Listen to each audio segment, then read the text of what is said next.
Sometimes Forex trading is a wild and woolly place to be. That's why Hugh's here, to pose your questions to Walter, the naked Forex guy. Hugh's got questions and Walter's got the answers. Here at the Truth About FX podcast. Hey Walter, a reader writes in and asks, which time frame is the best one for deciding when to place a trade? Right. Okay.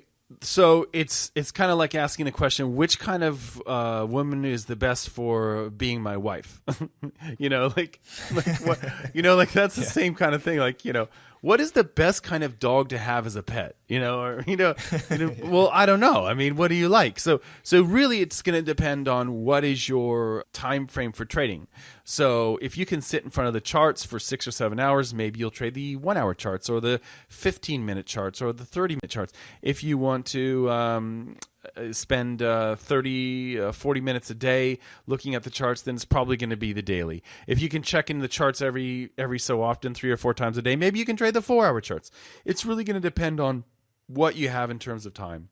A lot of traders I know, they're working a job, so weekly, daily, those are the sorts of time frames that make sense because they can quickly check them in the morning before they go to work. They can quickly check them in the evening when they come home from work, and that's it. They don't have to babysit or anything like that. So to me, the most likely answer is going to be daily and weekly charts, but a lot of traders say, oh, well, I can't afford a stop loss of 375 pips on the weekly chart. Well, then you just move to a broker who allows you to trade for smaller lot sizes, and that you lock that in so that your risk is the same on a 1 hour chart and a weekly chart. So that's what I would say, but I don't really know. I mean, it depends on.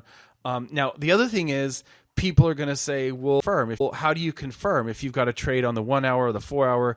How do you confirm? Well, one thing that I will keep in mind is that if, like, for example, this came up this week. There was a chart where it had a really strong daily belt, okay? And I can put the ebook for the belt trade in the show notes, so you guys have that. But the belt is it's a gap open, and the market goes in the other direction. Now, we had a daily belt on the chart, and then it printed a 4-hour, really weak-looking kangaroo tail. Let's say it's a reversal. So the reversal on the 4-hour was a bearish signal, and the daily was a bullish. Now, if you just look at that 4-hour, you might be really tempted to take it.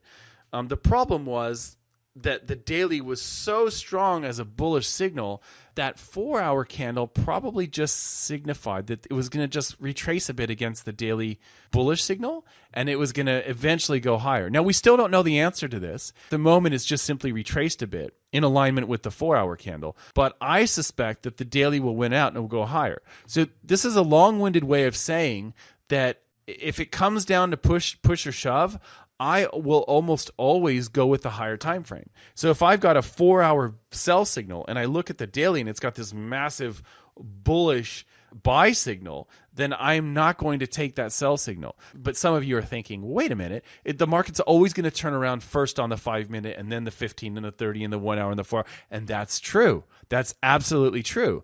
But when you're doing that sort of trading, that's easiest to do when you're with the trend. So if you're trading with the trend and you see that pullback, let's say it's a bullish trend. So it's going up and then it pulls back, it goes down. Now it makes sense to go to the lower time frame, right? Because you already got the trend at your back. So you've got the wind to your back. You know you're going up. You want to buy because you're in a bullish trend, right? So now you can go down and look at that 1 hour reversal candle and expect that then it would fall through on the 4 hour and then the daily and the weekly and so forth, right? So that's the way to approach it there. But when you're just looking at a simple reversal, I wouldn't do that. Like if it's a directionless market or whatever, or even if it's going the other direction, like it's going up and you want to sell. So really, the only time that you would look at that lower time frame is when you're precisely trying to find that turning point.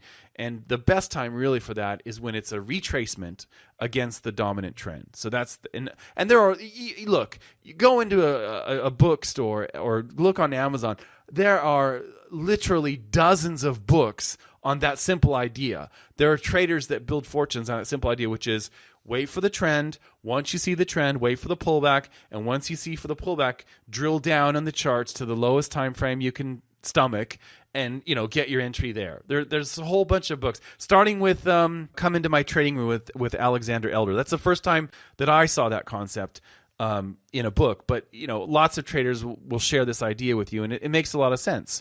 So that's something that I would say. But so it's really going to depend on the individual. But in the broader context, I would always go with a higher time frame, unless of course you're looking for that simple rebound at the end of a retracement in a strong trend. So hopefully, I know that's a long-winded answer once again, but hopefully that makes sense. Oh yeah, totally makes sense. So thanks for that, Walter. Thank you.